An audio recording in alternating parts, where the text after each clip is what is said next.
In the fall of 2013, a small group of faculty and students at Appalachian State University initiated a project unlike any other in the university's history. Build a vehicle completely powered by solar energy and use that vehicle to compete in competitions with universities from around the world. With no engineering program at the university, Appalachian State's Department of Sustainable Technology and the Built Environment provided a home for the team and their vehicle, a slightly used fiberglass body donated from Iowa State University's solar car team. Over the months to come, many student and faculty hours were poured into a myriad of tasks involving electronics, solar arrays, and mechanical work, as well as fundraising, self-promotion, and countless other business-related necessities until Team Sunergy and their car, Appalachian, were born. The team found its first official challenge at the Pittsburgh International Race Complex for the 2016 Formula Sun Grand Prix. 20 teams from around the world racing their vehicles for 3 days, completing as many laps as possible, using only solar energy to power them. In their debut, Team Sunergy surprised everyone, except themselves, placing third overall in the competition. A podium finish for this young team not only marked their place on the map of collegiate solar sports, but also marked the beginning of what was yet to come.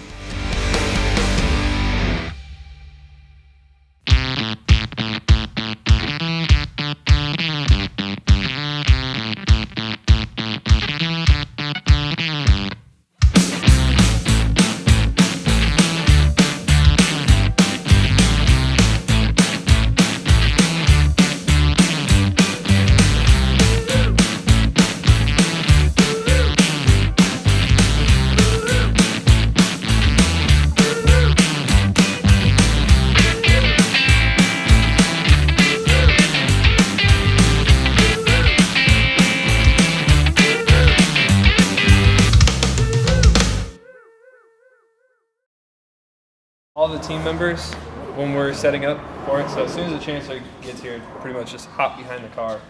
So you guys just line up behind the car. John, be on the end so that you can go back and grab that. So today we're out at the new Team Sunergy space. We invited everybody from around campus that have been huge supporters of the solar vehicle team to come and share in this moment of unveiling the new and improved look of Appalachian. We wanted to show everybody that it was something new, something more to get excited about, and make sure that excitement stays with the Appalachian community.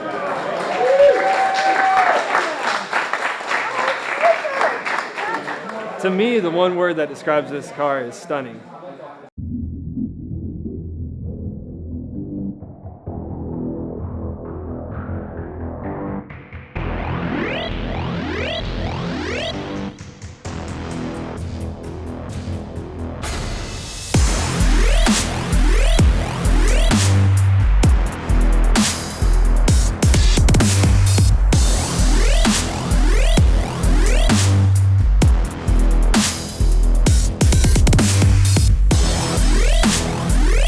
The team is getting ready, they're preparing, they're getting ready for the race this summer. We're racing again at the Formula Sun Grand Prix, but what's great about this time is we're racing at the Circuit of the Americas. It's in Austin, Texas, and it's the United States' premier Formula One track. We know exactly what needs to be done as far as preparations are concerned.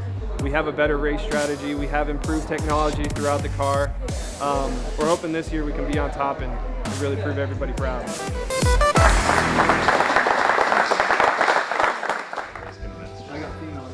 You want me to just like do the soldering in general? Okay. No, so you're good for dusting it off.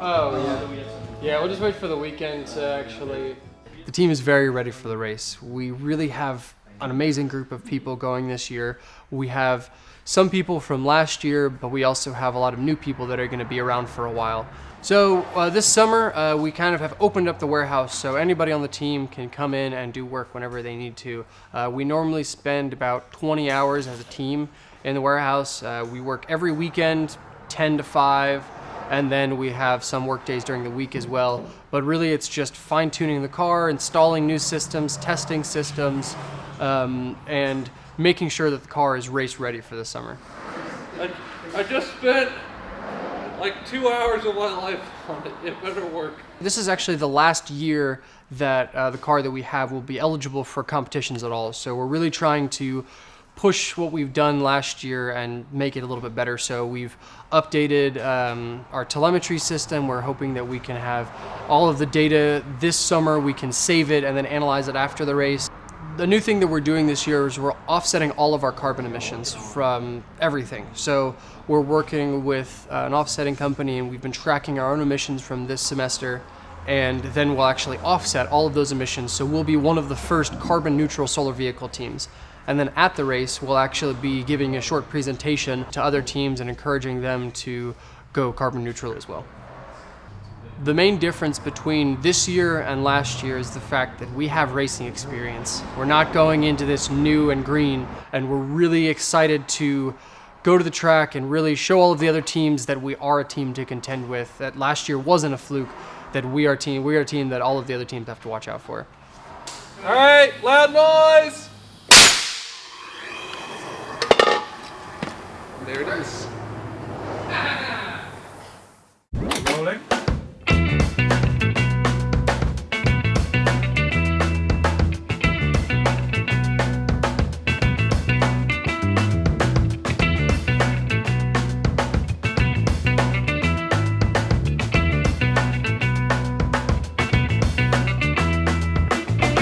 The team going out this year has a lot more confidence than we've ever had.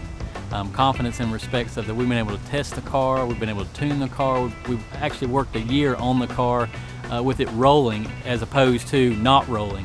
And that makes a huge difference at going into a competition, because we kind of know what to expect out of the vehicle. We know, like for instance today we're testing braking, and we've made a lot of changes, and all those changes have made a huge difference in our performance. Also, we've improved our suspension system, our braking system, and our tires. Tires make a huge difference, and we've found what tires will last longer on the track. Much like in NASCAR, when you're having to pit, if you have to pit 2 more times than everybody else, you're probably not going to do well in the race. And so the same thing is true with this car. We've gotten a system where we think we can stay out longer on the track without having to pit. A day at the track is going to be relentless heat. Track temperatures at the asphalt level will probably about 135 degrees. So we will be facing a challenging environment. I hope the transition is smooth, that when we get to Texas, we'll unpack, we'll be ready to hit the track running. And if we don't forget anything, it'll be good.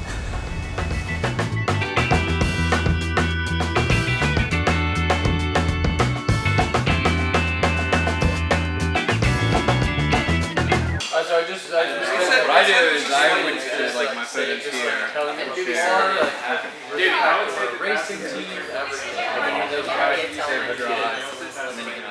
A lot of preparation and a lot of meetings are going into these last few days. I think a lot of the team is mentally preparing. A lot of drills, a lot of making sure that the team members know exactly what they're supposed to be doing day in and day out.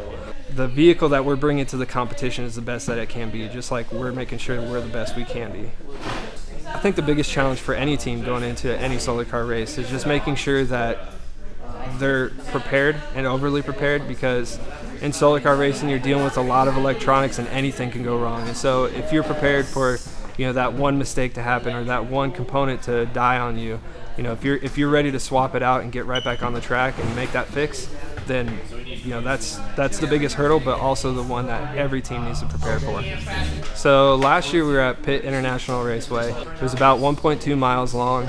It was a lot tighter with a lot of the vehicles. This year we're going to Circuit of the Americas in Austin, Texas, which is the premier American F1 track. And so this track is built for racing, for high performance vehicles. It's 3.4 miles long, and so it's almost 3 times as big as it was last year. There's one monstrous hill that every team knows about when they go to this track that they try and overcome, and we know for a fact that our vehicle will make it up that hill and we'll have no problems at all. But realistically, it's looking at the track, looking at the weather, looking at how our car performs, knowing the strategy of the other teams and making sure that we can take that into account with our strategy in racing. It is about winning. Everybody wants to win, obviously. You wouldn't compete in something if you didn't care a little bit about winning. But for me, and I think for the team, especially for Appalachian State University, it's much more important to keep this going and keep the technology advancing. And so to get everybody to have that experience and understand, the impact that this has, especially in the community and those around us and amongst other teams even, is really important. And for them to carry that into the future and the design of the future cars and keep building these things and keep advancing the technology and keep proving to the public that this is the future of transportation. I think that's what's much more important for the team, and that's the way I look at it. Last year was a lot of unknowns. We didn't know how the car was going to perform. We didn't know how the team was going to perform. This year, we feel much more confident. We have a lot of preparation under our belt. We've put in thousands of hours this summer between all of us. We're ready to race. We're ready to, really bring it home and make sure we make Appalachian proud.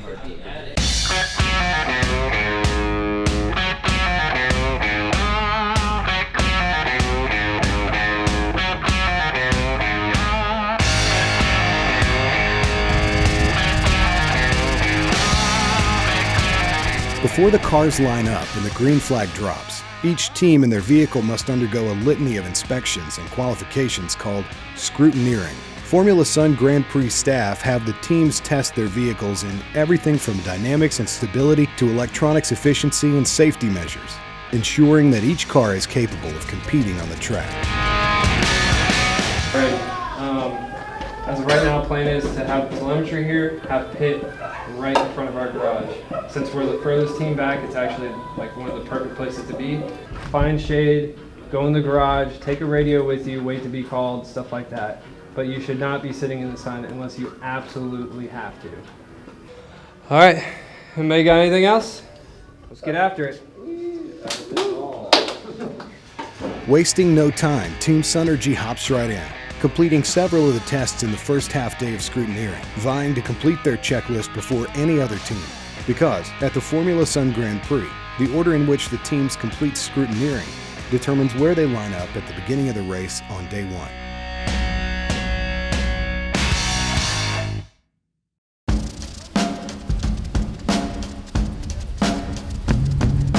The next morning finds Team Sunergy back on the testing grounds early, trying to get the inspections behind them and a period onto the track.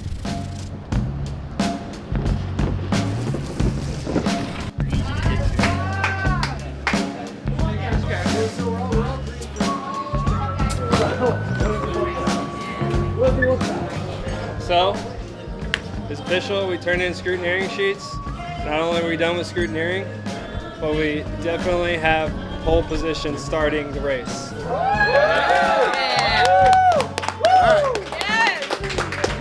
Even with the coveted pole position and the huge hurdle of scrutineering behind them, the team now has precious extra time to check and recheck Appalachian settings, reevaluate their race strategy, as well as contemplate and troubleshoot any unforeseen obstacles.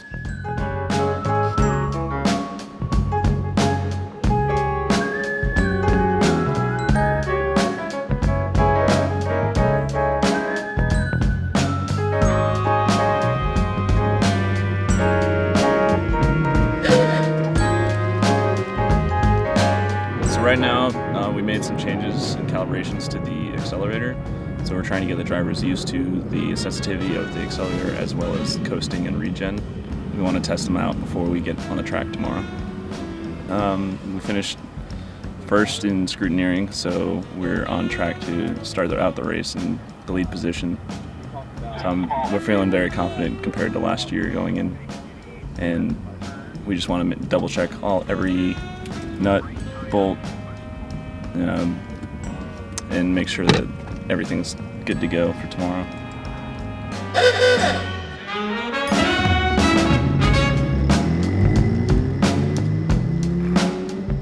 The final day before the race also affords each of the teams an opportunity to tour the track and to finalize any last-minute driver strategies. So this morning we got to go about the track, did a few laps, and really feel what we're going to be doing the next few days. As part of our driver preparation, we wanted to get a feel for how the track may be, and so we used some video games, one in particular called Forza Motorsports, which we'd play on the Xbox, and luckily Circuit of the Americas is one of the featured racetracks on Forza.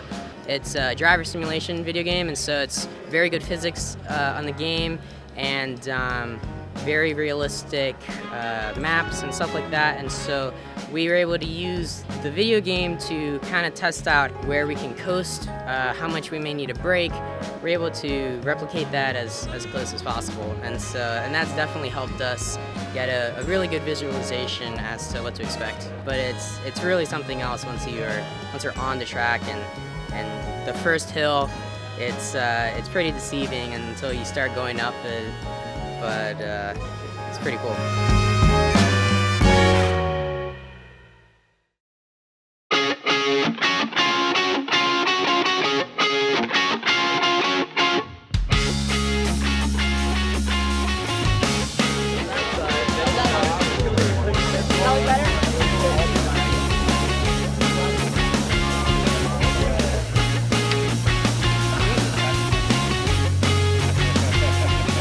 Game time to get in the zone, stick to our game plan, make sure we run our race, not somebody else's, and we'll do great.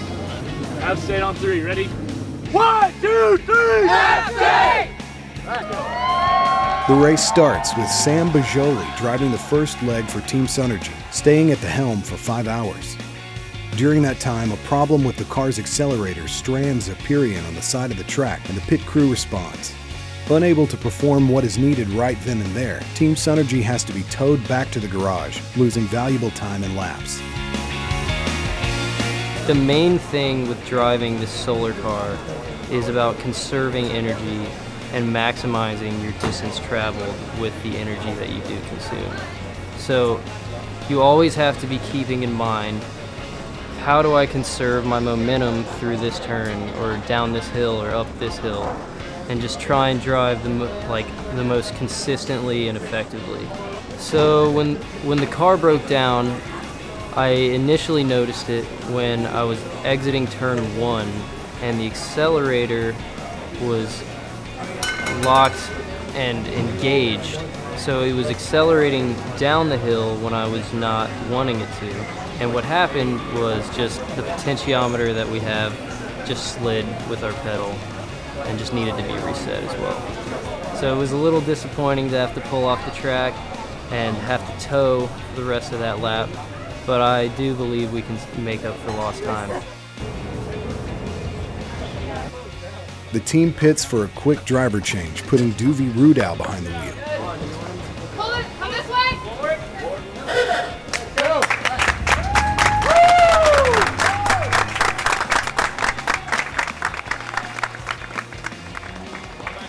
The rest of the day is incident-free, and Duvi is able to gain momentum and laps, putting Team Sunergy in 3rd place at the end of day 1.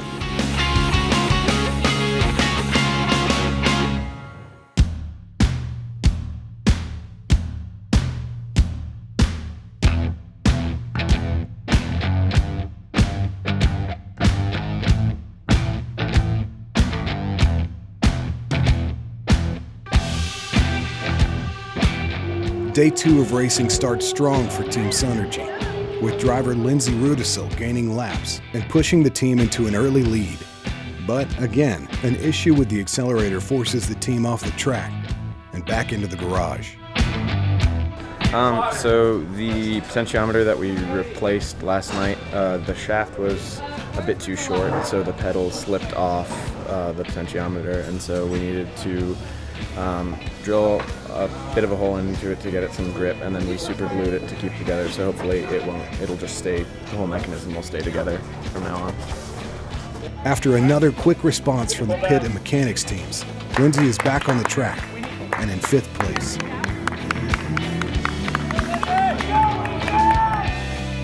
It's really easy to lose yourself in the action on the track at the Formula Sun Grand Prix. At face value, it may just seem like any other race, but anyone who has ever competed in this brain sport will tell you there's much more to it than simply racing for a trophy. What we're doing here is important at all levels. I mean, the team is really tackling an important problem. Transportation consumes an awful lot of energy. And it's going to be a long process before we can wean ourselves off of fossil fuel-based transportation. So we need to do a lot of work. We're coming up with solutions that we'll see on the road maybe in a decade or certainly in our lifetimes. But we have to start working on these problems now, and racing's a great way to get people excited about working on the problems. This provides a great opportunity for the students. They can really take on leadership roles, develop technical expertise, learn how to work as a team, learn to support each other, love each other. The team talks about it every day. Work hard, be professional, but have fun, and whatever happens, happens. It's all about being prepared and being in a position to be successful. It's really, really great for them. There's a lot of student design competitions out there. There's robotics competitions, there's steel bridge, concrete canoe. A lot of those competitions are housed sort of within one engineering department. For the Formula Sun Grand Prix, it's really about providing that additional learning opportunity and really, keeping it with a multidiscipline sport of it's not just about the engineering of designing and building a car even, it's about all of the fundraising and marketing and logistics. So, it's more than just, sitting at the university in a lab working on a project. They actually have to design and build the car, and then they have to come run it. Like, they have to prove that it works. It's not just a theoretical type thing. So, that's what I would say would really set, the Formula Sun Grand Prix apart from some of the other design competitions you see out there. The solar car racing community in general tends to be a community that really supports sportsmanship and teamwork. And so a lot of the learning also becomes the teams sharing knowledge with each other and helping bring other teams along. Even teams that are, competing for a trophy, if one team loses their motor controller, the team that might be one lap ahead will, lend them the controller at risk of losing their position to that team. When one team qualifies, their students usually will walk around and offer to help all the other teams that are struggling. Even the inspectors, they're strict on the rules, they're tough, but at the same time they will give a lot of suggestions and they will bend over backwards, just do everything they can to help the teams qualify. So the supportive environment is great.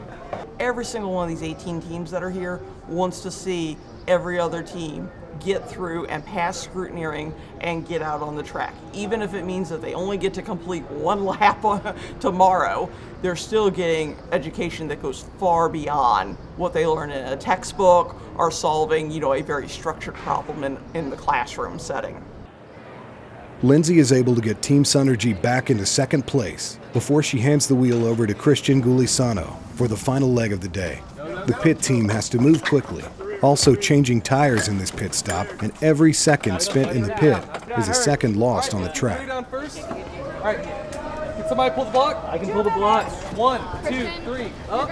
The teams right now in the day are doing about 6-minute laps. So that means that if our car comes off, we have exactly 6 minutes to fix everything that we need to if we want to keep our position. So the fact that we came off this last time and we had a 2-minute change kept us right in second place, and that's exactly what we need right now when we're trying to gain back every bit as possible. It's really stressful. It's a lot more stressful than I thought it was going to be. I thought, we practiced and everything will go great, and we are just so prepared. And while we are prepared and we did practice, things just go wrong that you don't expect. So it's very stressful.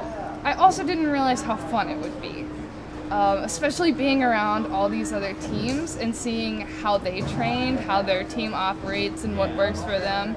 And so it's just a fantastic group of people and a fantastic project. Let's go!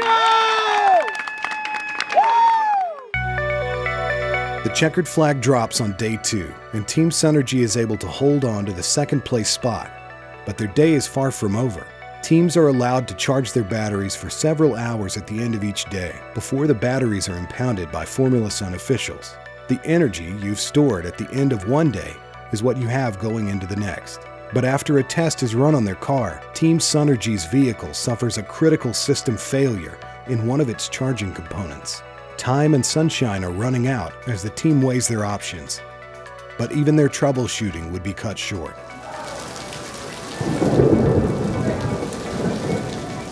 An incoming thunderstorm sends every team scrambling for cover into the garages, securing gear and fragile electronics from the high winds and rain.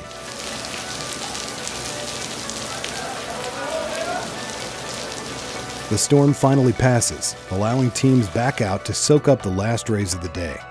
However, App State is left in the garage for the rest of the night, trying to fix the task at hand.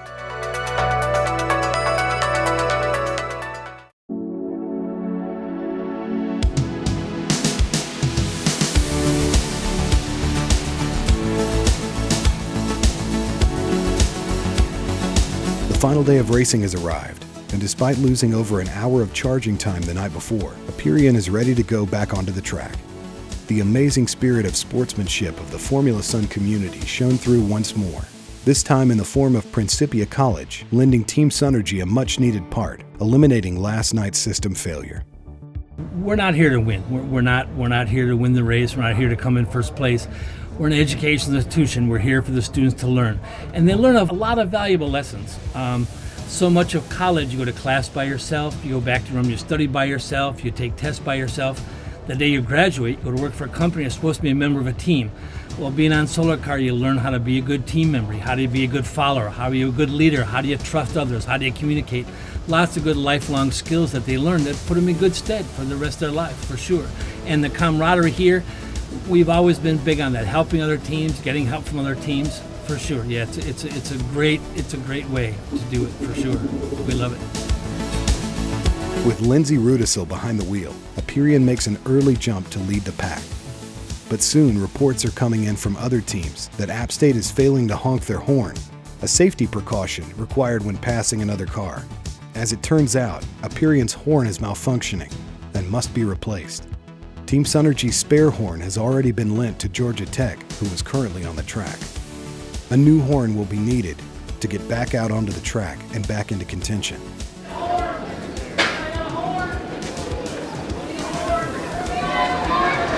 Again, sportsmanship comes through in the clutch, and the University of Texas lends Appalachian a spare horn. And that's one of the things we really like about the culture of this event is it is a competition. It's a competition that we want sorted out on the track, and you can only pit the cars against each other if they make it out there. And even if a team breaks down, everyone's still willing to help them get them back out on the track, because everyone wants to prove that their car is the best, and you can't do that if everybody else's cars are sitting in the pit. And a lot of these teams, decent number of the teams, are still relatively new, so they remember back to when they were the new team and showed up with a car that was wasn't finished, it was missing key systems, things weren't working, and other teams stepped in with expertise and tools and materials to help get them on the track. And it's all about paying it back or even paying it forward. Sometime you're going to have a critical part failure that you didn't have a spare of, and someone else will just say, oh, here, we've got one of those. It's our last spare, but you're already down to needing it, so here, take it. You see a lot of that around here, and it's great. Appalachian stays in the top 3 for the remainder of the day, running a neck-and-neck race with University of California, Berkeley, a team who has run a nearly perfect 3-day race. UC Berkeley eventually takes the checkered flag, finishing 10 laps ahead of second-place finisher Appalachian State. Team Sunergy is thrilled yet again to be on the podium, and that their team, their car, and their race strategy held together for the duration.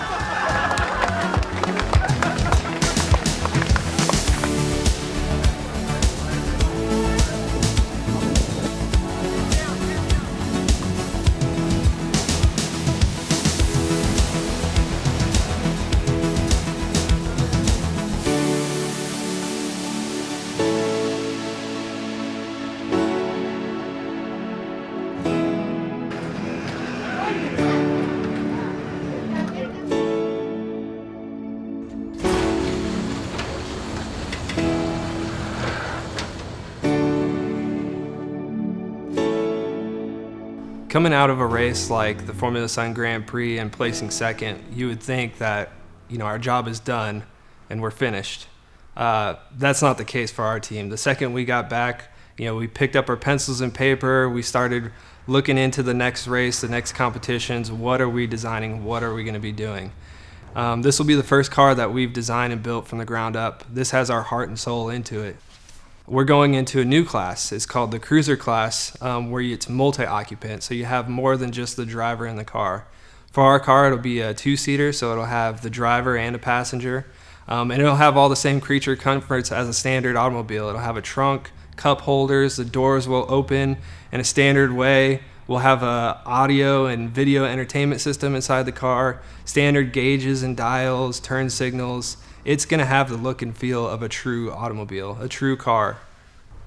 What I think is unique about our team is we come from Appalachian State University, a non-traditional and a non-engineering school. Our students aren't sitting in classrooms learning about suspension design, about mechanical design, material science that you would typically pick up in an engineering school. Instead, our students are focusing on sustainability and what it means to the greater community and how important it is to really look at sustainable transportation as a holistic approach, not just, how are we building these cars and racing them and how well are we going to compete. This is sustainability at its purest form, and it's important to look at an entire system and look at what is the sustainable approach from the ground up to really show that you can build a vehicle that not only runs on sunshine, but one that people can walk up to and say, wow, one day I want to drive this vehicle. And so I'm really hoping that we kind of paint the picture of what the future will hold for everybody.